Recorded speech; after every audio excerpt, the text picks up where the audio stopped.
ஹாய்ங்க. என்னடா ஒரு வீடியோ போட்டு ஒரு மாசம் லீவ் எடுக்கிறியேன்னு நீங்க நினைக்கிறது எனக்கு புரியுது.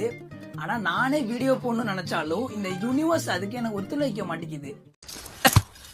ஏன்டா நல்லா வளர்ந்துட்டு வர ஊரெல்லாம் உன்னை பத்தி தான் பேசுறாங்க. எதுக்கு இதெல்லாம்? என் காலேஜ்ல இப்ப செமஸ்டர் எக்ஸாம் போயிட்டு இருக்கு.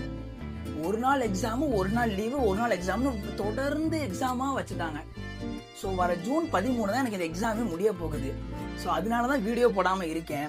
ஜூன் 13க்கு அப்புறமும் நான் வீடியோ போடாம இருந்தேன்னா நீங்களே என் சட்டையை பிடிச்சி கேளுங்க. வெக்கமா இல்ல? இல்ல சட்டையை பிடிக்க வேணாம், நீங்களே கேளுங்க. கட்டாயம் நான் வீடியோ போட ஆரம்பிச்சிருவேன். அதே மாதிரி நிறைய பேர் எனக்கு டிஎம்ல மெசேஜ் அனுப்பி இருந்திருக்கீங்க. இப்பதான் நான் ஒண்ணு பார்த்து ரிப்ளை பண்ணிட்டு இருக்கேன். நான் எதுவும் உங்களுக்கு ரிப்ளை பண்ணாம இருந்தேன்னா உடனே நான் சீன் போடுறேன்னு நினைக்காதீங்க. அப்பெல்லாம் நான் பண்ண மாட்டேன். செமஸ்டர் எக்ஸாம் போனாலதான் அந்த மெசேஜே பார்க்காம இருந்தேன். இன்னைக்கு நைட்டுக்குள்ள எப்படியாவது உங்களுக்கு ரிப்ளை பண்ணிடுறேன். அடுத்து எந்த கண்டென்ட்டை பத்தி பேசலான்றத கமெண்ட்ல சொல்லுங்க.